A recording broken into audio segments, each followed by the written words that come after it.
Parliament में 2 घंटे, शायद 2 घंटे 13 मिनट, 2 घंटे 13 मिनट भाषण किया। उसमें अंत में 2 मिनट उन्होंने मणिपुर की बात की।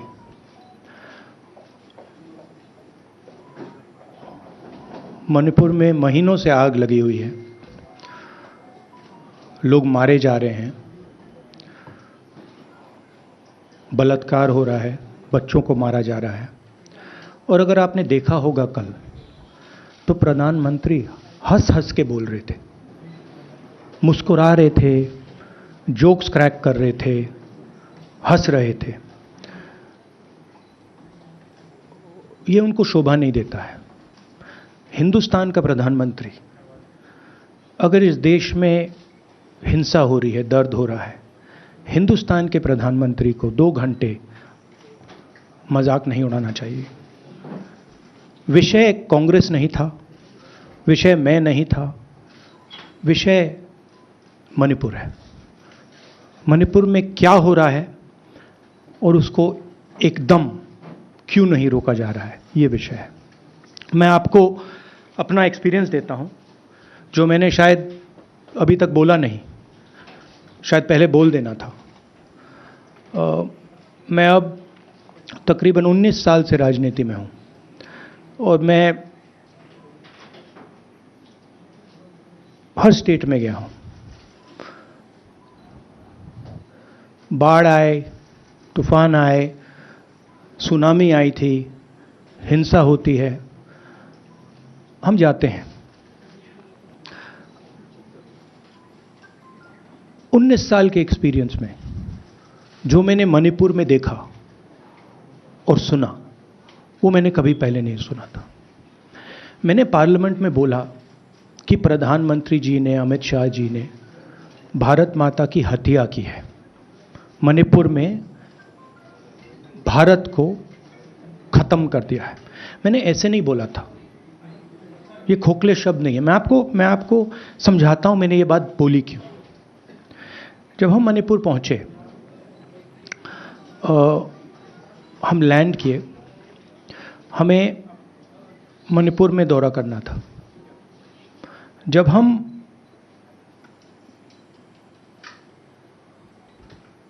मेटे एरिया में गए, हमें साफ कहा गया था कि अगर आपकी सिक्योरिटी डिटेल में कोई भी कुकी होगा, उसको आप यहां मत लाइए क्योंकि हम उसको मार देंगे।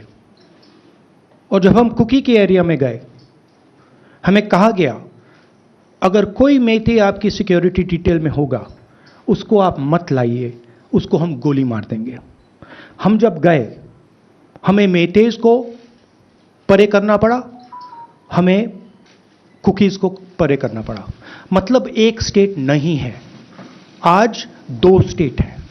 स्टेट की हत्या कर दी गई है और उसको चीर दिया गया है। इसलिए मैंने बोला हिंदुस्तान की हत्या मणिपुर में बीजेपी ने कर दी है।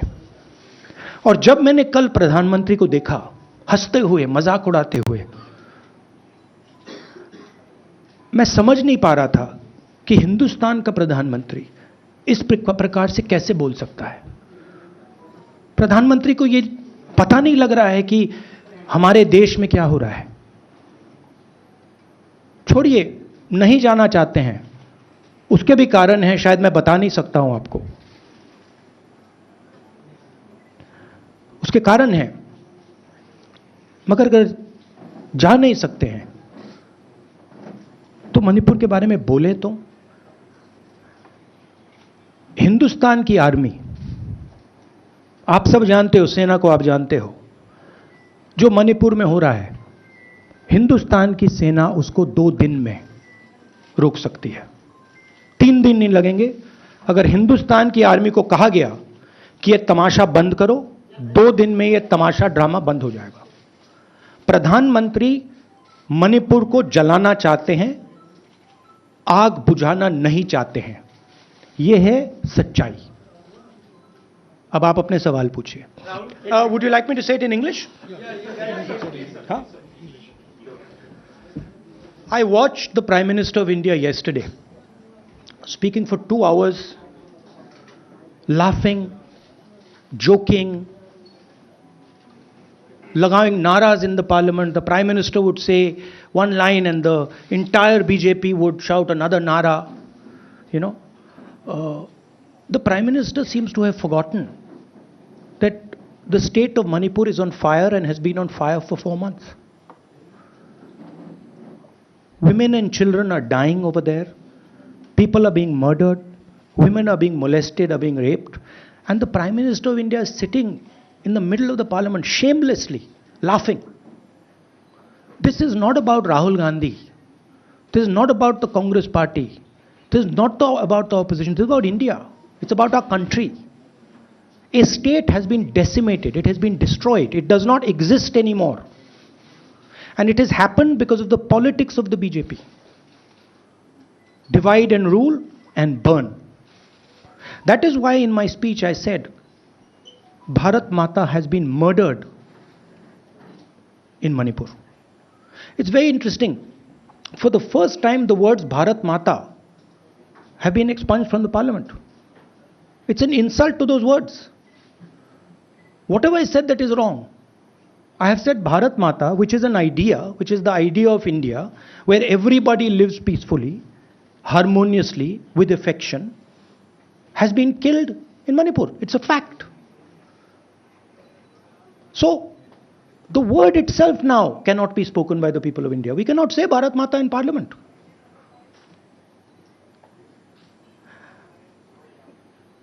I want to tell you about my own personal experience of Manipur. I've spoken to you about, I spoke in parliament about the women I met, the pain I heard. But I want to tell you why I said India has been murdered in Manipur. And I said it because Manipur no longer exists as a state. A state requires control. A state requires authority. That is disappeared in Manipur. It does not exist. And I saw this with my own eyes.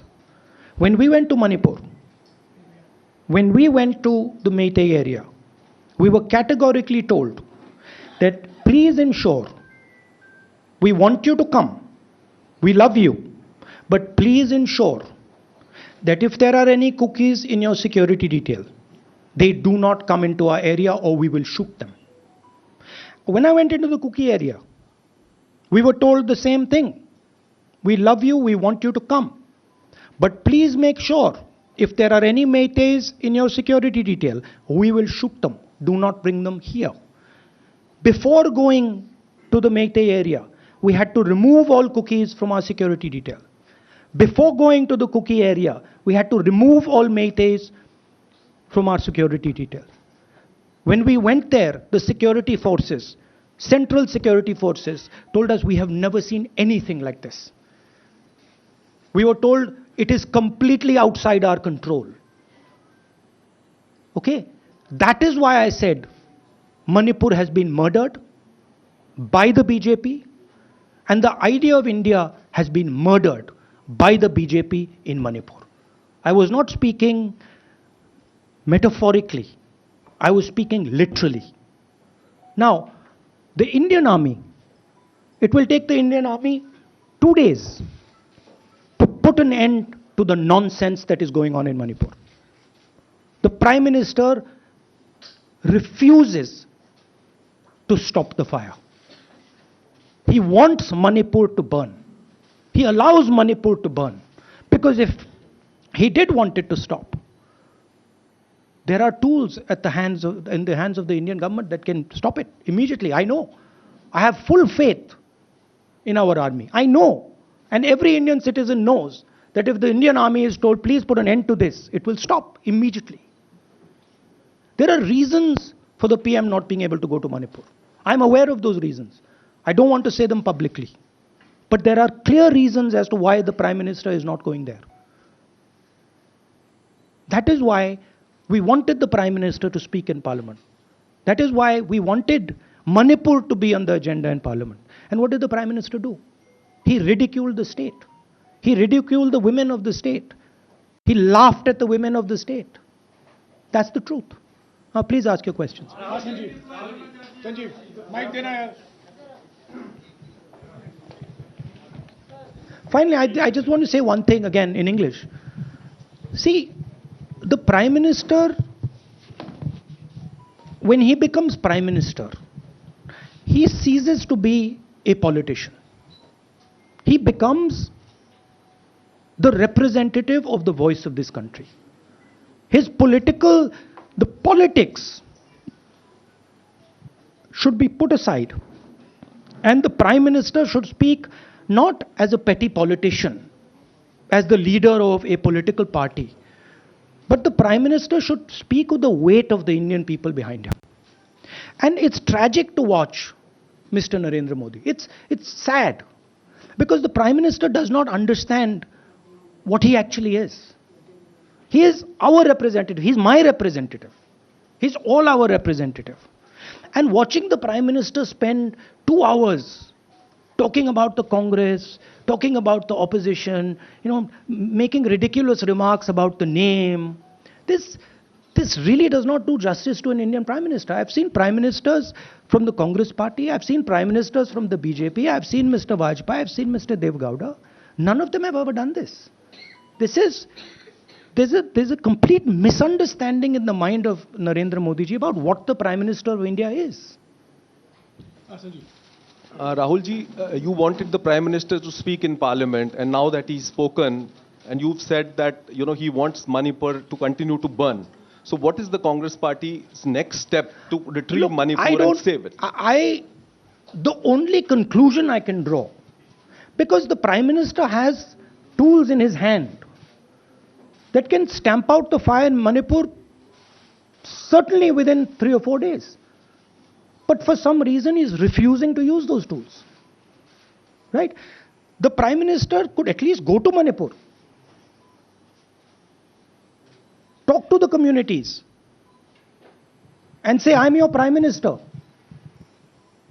Let's start talking. It will be taken seriously. So I don't see any intention.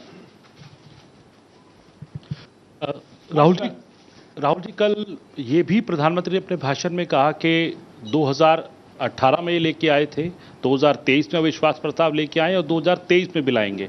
तो एक तरीके से उन्होंने साफ तौर पर ये कह दिया कि हमारी सरकार अगली बार भी बन रही है. एक पॉलिटिकल बात भी उन्होंने कही. तो आप उनके पूरे भाषण को आप ये कह रहे हैं कि वो पॉलिटिकल भाषण ज़्यादा था, मणिपुर पे बात बहुत कम थी. तो इसको कैसे देखते हैं? नहीं, भाषण हिंदुस्तान के बारे में नहीं था, भाषण नरेंद्र मोदी जी के बारे में था. वो अपनी राय, अपनी राजनीति, अपने एम्बिशंस वो आपको दे रहे थे. सवाल ये नहीं है कि नरेंद्र मोदी जी 24 में प्रधानमंत्री बनेंगे या नहीं. सवाल ये है कि मणिपुर जल रहा है, महिलाओं का बलात्कार हो रहा है, लोग मारे जा रहे हैं. सवाल ये है, अगर ये प्रधानमंत्री कहना चाहते हैं तो ये पब्लिक मीटिंग में कहें. मजाक बनाना चाहते हैं तो जब मणिपुर नहीं चल रहा है तो करें. बट प्रधानमंत्री को यह समझ आनी चाहिए, बात समझ आनी चाहिए कि पार्लियामेंट में जो चर्चा हो रही थी वो उनके बारे में नहीं थी, वो मणिपुर के बारे में थी. सर नमस्कार. कल प्रधानमंत्री ने बार बार कांग्रेस का नाम लिया और ये आरोप लगाया कि नॉर्थ ईस्ट और मणिपुर की सारी समस्याओं के लिए कांग्रेस जिम्मेदार है. आप क्या जवाब देंगे?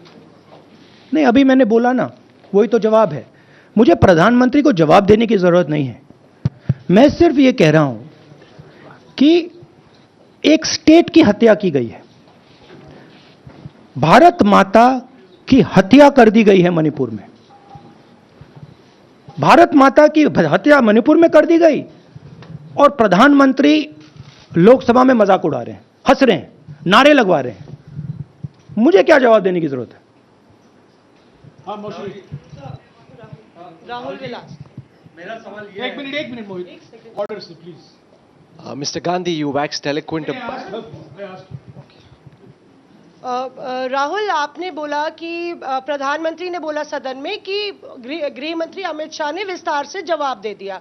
अमित शाह साहब ये कहते हैं कि मणिपुर के सीएम को हटाने की जरूरत इसलिए नहीं है क्योंकि उन्होंने हमारी पूरी बात सुनी और वो कभी भी कोई हमने डीजीपी चेंज किया, डीजीपी चेंज कर दिया, उन्होंने जो भी प्रशासनिक व्यवस्था हम चेंज करना चाहते थे, इसलिए मणिपुर सीएम को हटाने मणिपुर सीएम, जब मैं मणिपुर गया, मणिपुर सीएम ने जो मणिपुर में हजारों वेपन्स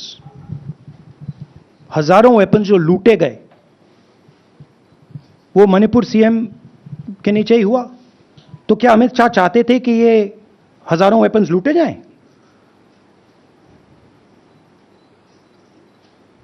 हाँ संजय। राहुल जी, जो हिंसा चल रही है, क्या अमित शाह चाहते हैं कि हिंसा चलती जाए? चीफ मिनिस्टर उसको रोक नहीं पा रहा है। अमित शाह जी कह रहे हैं कि भैया वो हमारी बात मान रहा है, तो क्या आप चाहते हैं कि मणिपुर चलता जाए? राहुल जी, एक संसद में एक नया ट्रेंड दिखाई दे रहा है कि कई सेशन से ऑपोजिशन के एमपीज या तो सस्पेंड हो रहे हैं या डिस्क्वालीफाई हो रहे हैं, या एक सेशन से ज़्यादा। ये ऑपोजिशन के एमपीज का जो प्रिविलेज मोशन या प्रिविलेज रूल्स के तहत जो डिस्क्वालिफिकेशन हो रहा है या सस्पेंशन हो रहा है, इसका जो ट्रेंड बढ़ रहा है, इसको आप लोग कैसे एड्रेस करेंगे? आप देखिए, एमपीज को निकालें, वापस डालें, हमारा काम बदलता नहीं है। हमारा लक्ष्य जो मणिपुर में हो रहा है उसको रुकवाने का है। जो भी औजार हमारे हाथों में है, उस हिंसा को रुकवाने के लिए उनका हम प्रयोग कर रहे हैं और करेंगे।